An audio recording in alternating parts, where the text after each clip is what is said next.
What's up, everybody? It's Scott from the Fantasy Boutique, back for another edition of Under Par.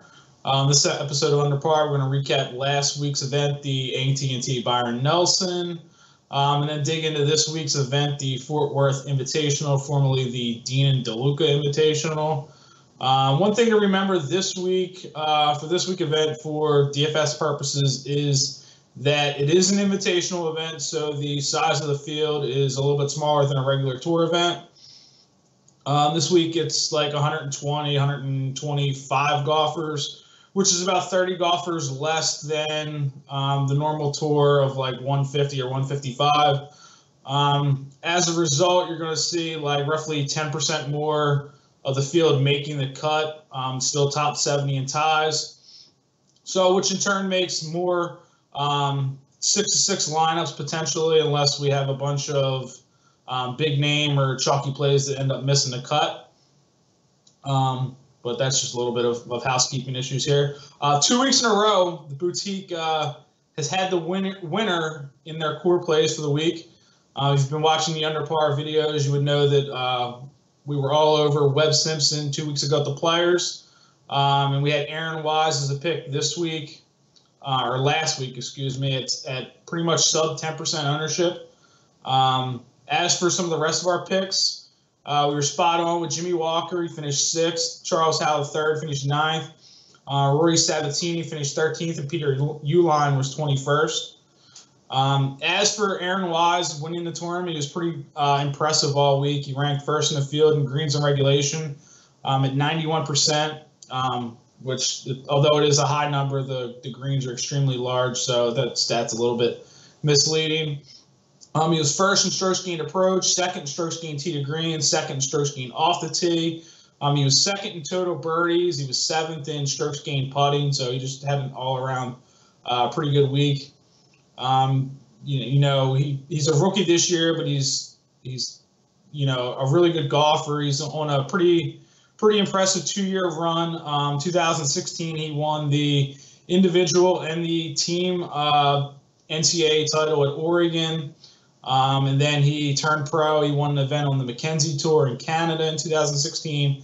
Last year, he graduated to the Web.com Tour. He won an event there, finished in high enough in the money, in the earnings for the year to get his PGA Tour card.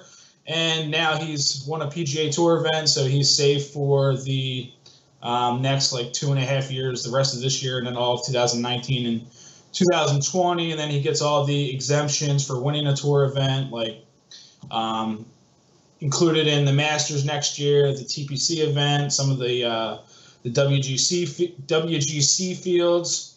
So he'll be around for at least the next few years. Just touching on last week's event, it's kind of going to be interesting to hear the reviews about the course, Trinity Farr, since it was a new venue on the tour. Obviously, if you talk to or you hear from some of the golfers, obviously the guys at the top of the leaderboard are going to say they loved it, and rightfully so. You're probably going to hear some of the guys that finished low on the leaderboard say that they didn't like it. The director of grounds, Casey Koff, stated, I think, before the tournament that he'd be, pretty happy if it was somewhere in the neighborhood of 50-50 liked it and disliked it, and he would consider that a success.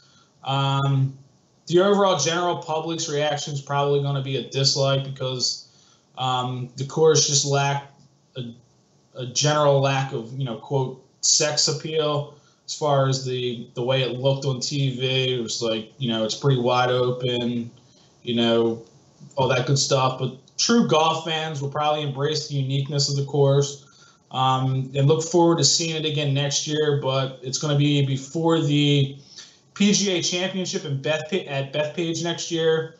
It's actually the week before.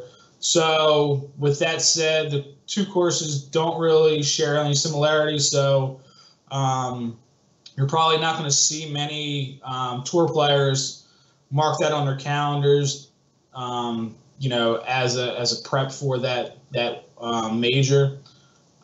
Before we get into this week, head on over to DFSboutique.com. Check out our free PGA preview. It's also attached in the links below. This week, the tour is staying in the Dallas-Fort Worth area, a large portion of the field. We're going to take the short drive up to Colonial Country Club in Fort Worth for the Fort Worth Invitational. Stark contrast between last week and this week. Last week, wide open fairways, large greens, no trees, little to, if any, danger. This week at Colonial, you're going to see tight tree line fairways, small greens, just a ton of room in general for trouble.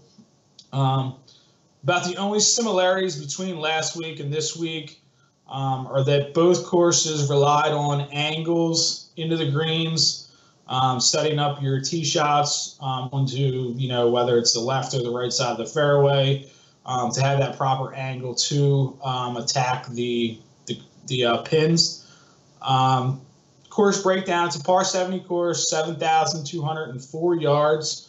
It's got Bermuda fairways and rough, and then what's unique about this course is that predominantly all the courses in Texas have Bermuda greens, but Colonial has bent grass greens.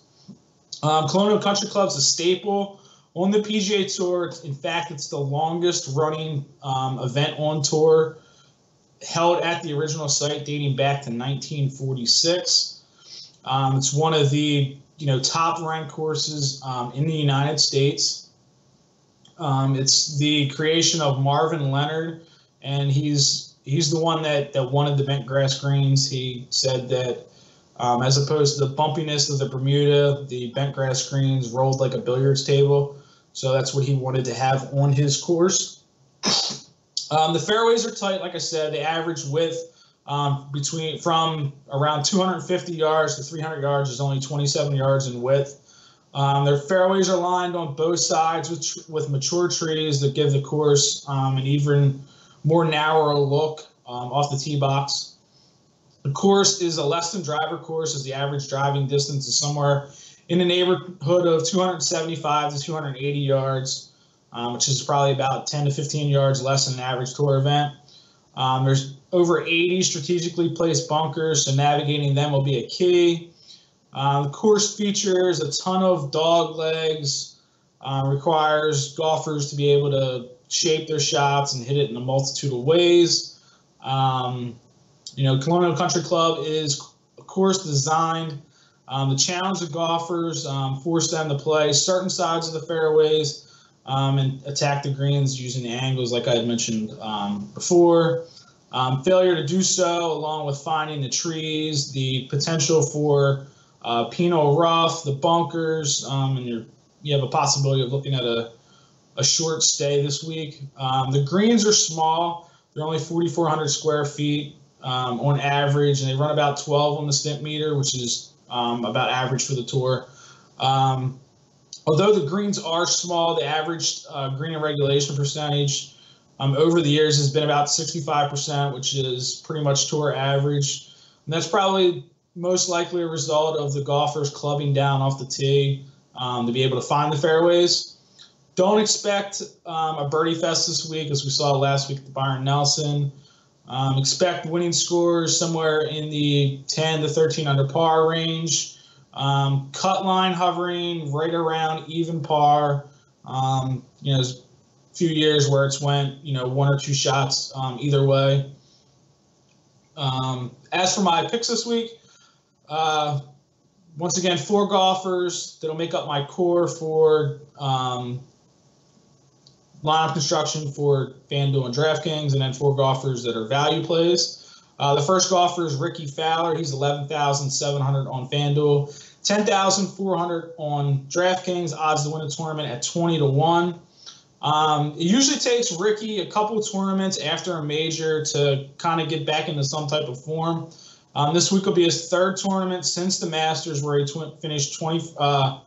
I think he finished second, actually. He finished 21st at the Wells Fargo, and then 21st in his last event, and then he missed the cut at the Wells Fargo. I think this is the week where Rickie puts the pedal to the metal as he gears up for the U.S. Open next month at Shinnecock Hills. The U.S. Open at Shinnecock Hills, where he is one of the favorites, and you hear a lot of people thinking that is going to be the course where he gets that elusive first major. Rickie hasn't appeared at Colonial since a missed cut in 2014. He's got a 16th place finish in 2011, a 5th place finish in 2012, and then the other 2 appearances were really nothing to write home about. He's made, like I said, made 4 of the 5 cuts, average finish of 47th. His tee to green game over the last 5 tournaments or so has been solid, but he's been struggling on the greens and with his accuracy off the tee. Fowler's still an elite putter. He's a superb ball striker. So I think it's safe to say he's going to rebound this week. One thing to note about Rickie is he averages almost 3/4 of a stroke better putting on bent grass as opposed to other surfaces. He's like a 1.1 average strokes gained on bent grass, and he's just a little above a half stroke gained on the other surfaces. Stats for Rickie: he's first in the field bogey avoidance, third in par 4 scoring, 4th in scrambling, 5th in scoring average. He's 6th in par 3 efficiency between 175 and 200 yards. He's 7th in par 4 birdie or better percentage, and he's 10th in strokes gained tee to green. And then he ranks also inside the top 25 in birdie or better percentages, strokes gained on bent grass, good drive percentage, and strokes gained ball striking. The second golfer is Brooks Koepka. He's 11,400 on FanDuel, 9,200 on Draftkings, odds to win the tournament at 33-1. Koepka made his return from injury at the Wells Fargo. He put the tour on notice that he's going to be a factor the rest of the season. He finished 42nd there. He followed it up with an 11th place finish at the TPC, where he went out on Sunday and set a course record with a 63 in the final round. He's making his debut at Colonial, so there's a little bit of a concern there since he hasn't played the course before, but he is an elite talent. Much like Fowler, Brooks is a better putter on bent grass than on other surfaces. He gains on average like 0.3 of a stroke more on bent grass than he does on the other surfaces. Over the last 5 tournaments, Koepka ranks 3rd in bogey avoidance and 5th in scrambling. He's got a respectable tee to green game at 27th and ball striking at 25th.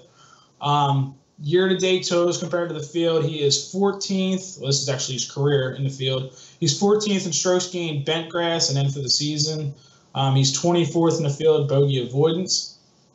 The third golfer is Bryson DeChambeau. He's 10,700 on FanDuel, 8,800 on Draftkings, odds to win the tournament at 35-1. He's referred to as like the mad scientist. He's actually playing really good golf now. If you're not familiar with DeChambeau, he's pretty unique on the tour as he uses the same length irons, like 3 through 7, 8, 9. The reason for that is he developed this, I think, when he was like 17 or 18. He decided he wanted to cut all his irons down to the same length. And what he said is it's helped him, develop the same swing path for all those clubs as opposed to changing them as you progressively, get higher or lower and the angle of the face gets different. You have to change your swing. So that's, I've seen some people think that within the next 5 to 10 years that you're going to see an increase in tour players that are going to adopt this approach, and it's probably not a bad idea for the amateur player in general just to take that approach, just because like I said, it's easier for you to just focus on one swing as opposed to trying to learn how to hit 3 or 4 different clubs a different way. Bryson ranks 3rd in the field. In my key stat average over the last 5 tournaments. He's behind only Jimmy Walker and Webb Simpson. Both are in the field. Both were playing really good golf. Bryson's got top 5 finishes in his last 5 events. 3 top 5 finishes in his last 5 events. The others were a 37th and a 38th finish. He missed the cut here his last 2 years, but his ball striking and his accuracy are elite in this field, so I expect a solid showing from him. Stats for Bryson: he is 2nd in the field, strokes gained ball striking, 5th in strokes gained tee to green, as well as birdie or better percentage. He's 8th in scoring average, 13th in par 4 birdie or better percentage. He's 18th in good drive percentage and par 4 scoring. Last golfer in my core group is Zach Johnson. He's 10,800 on FanDuel, 8,500 on Draftkings. Odds to win the tournament 35-1. Johnson's a 2-time winner at Colonial, having conquered the course in 2010 and 2012. In addition to those 2 victories, he's got 6 other top 25 finishes. He's yet to miss a cut here in 12 appearances. He's about as safe as you can get for a cash play, especially at a really affordable $8,200 price on DraftKings.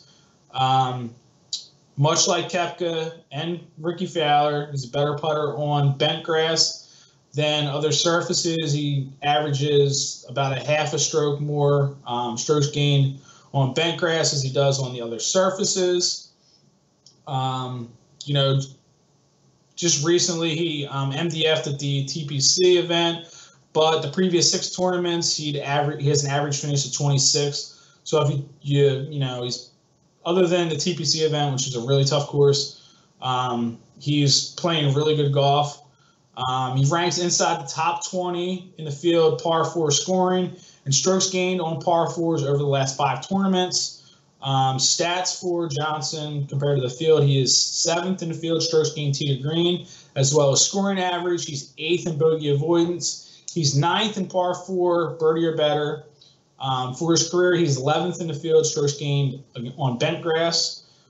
He is 12th in the field, par 4 scoring, 16th in strokes gained ball striking and birdie or better percentage. He's 22nd in par 3 efficiency between 175 and 200. I forgot to mention before, but the reason I include that is because 3 of the 4 par 3s on this course fall between the 175 and 200 yard range. And then Zach Johnson is also 23rd in the field in good drive percentage. Now on to my value plays. The first golfer is Xander Schauffele. He's 9,900 on FanDuel, 8,200 on DraftKings. Odds to win the tournament at 40-1. Xander just never seems to get any love in the DFS world or on the FanDuel and DraftKings. It almost always seems like he's I wouldn't say underpriced, but for the type of golfer he is and the caliber, it seems like he's a solid play each week. He's coming in on a second place finish at the TPC event. Not really sure where that form came from. He had finished 70th or worse in his prior 2 tournaments before the TPC. And he had no finish higher than 32nd in his previous 4. Xander finished 48th here last year in his only appearance. Although we only have a small sample size for Xander on bent grass, it's something like 20 events. He's proven, much like Zach Johnson, Rickie Fowler, Brooks Koepka, he's a much better putter on bent grass. He has, there's almost like on average, a 1-stroke difference on bent grass as the other surfaces. His strokes gain numbers over the last 5 tournaments haven't been horrible. Outside of his putting, he's 29th tee to green, 56th off the tee, 30th on approach, and 31st in ball striking. So, you couple the decent strokes gain numbers with the familiarity and the comfort that he has on the bent grass greens. I think he has another solid showing. Stats for Xander: he's 12th in the field, strokes gained on bent grass. He's 13th in the field, strokes gained ball striking. He's 18th, strokes gained tee to green. Like I said, I'm just looking for him to build on the TPC showing and put together another strong week. The second value golfer is Chez Reavie. He's 9,100 on FanDuel, 7,600 on DraftKings. Odds to win the tournament at 80 to 1. From the start of the swing season in October till like the middle of February, there probably wasn't a hotter golfer than Reavie. He finished top 25 in 8 of the 9 events from that swing season to the middle of February. He ended up earning close to $2 million in prize money over that time. Since then, although he's only missed 2 cuts on the year, he's made 15 to 17 cuts. Since that hot start, he hasn't had to finish inside the top 25 of any event and his best finish was a 30th at the Players, which just happened to be the last event that he played. When you look back at the last 5 tournaments on the year, he's showing signs of putting it all back together again. He's first in the field, strokes gained putting. He's third in par 4 scoring and strokes gained on par 4s. He's 7th in birdie or better percentage. He's 11th in accuracy, which is what he's known for. And he's 15th in proximity. He's basically just been hurt by his tee to green game and his around the green game. I think getting back onto a par 70 course that's based off of accuracy and ball striking is what he needs. Seems like over the past few months, a lot of the tournaments that we've played, a lot of the venues are more geared towards some of the longer hitters. You can just get up and blast the ball 315, 320 yards, and then it leaves you, a nice approach shot in. If you're a lesser hitter, lesser driver, you're going to have longer approach shots. So the short course really fits into Chez's game. Stats for Chez: he's first in the field, good drive percentage. He's 5th in bogey avoidance as well as par 4 scoring. He's 10th in par 4 birdie or better percentage. He's 11th strokes gained ball striking as well as scrambling. He's 17th strokes gained tee to green, and he's 23rd in scoring average. Third value golfer is KIRK. He's 9,200 on FanDuel, 7,600 on DraftKings. Odds to win the tournament at 66 to 1. KIRK is a guy much like Reavie. He's better suited for playing these shorter accuracy-based golf courses. He only averages 290 yards off the tee. So, obviously this course suits him. He's made the cut in 5 of his last 6 individual events, with the best finish being an 8th at the Houston Open. KIRK has really good history at Colonial. He's the 2015 winner of the event. He's made the cut in all 8 appearances. He's got an average finish of 28th in those appearances, and he's got 4 top 16 finishes besides the win. He ranks inside the top 25 in the field over the last 5 tournaments and a handful of key statistics. 3rd in bogey avoidance, 4th in scrambling, 19th in tee to green. He's 18th in par 4 scoring. So he just checks all the boxes for me this week. Stats for the year for KIRK: against the field, he is 7th in bogey avoidance. He's 9th in scrambling. He's 13th in strokes gained tee to green. He's 19th in scoring average as well as the par 3 efficiency between 175 and 200. And then he's 24th in strokes gained ball striking. The last value golfer is J.J. Spawn. He's 8,300 on FanDuel, 7,400 on DraftKings. Odds to win the tournament at 140 to 1. Spawn was a guy that I thought was going to pick up a tour victory, whether it was during that swing season or the early part of the 2018 season. He had 4 top 25 finishes in that span before he came down with a wrist injury that sidelined him in February. Since coming back, he's missed the cut in 2 events out of the 4 that he's played, but those 2 missed cuts were right on the number. So 1 shot difference in each of those tournaments, and he's playing the weekend, and we never know, what could have happened if he would have gotten to the weekend. Those other tournaments that he made the cut, he was finished 26th at the Valero, finished 3rd last week at the Bryon Nelson. His confidence seems to be back after that showing, so I'm looking to ride it.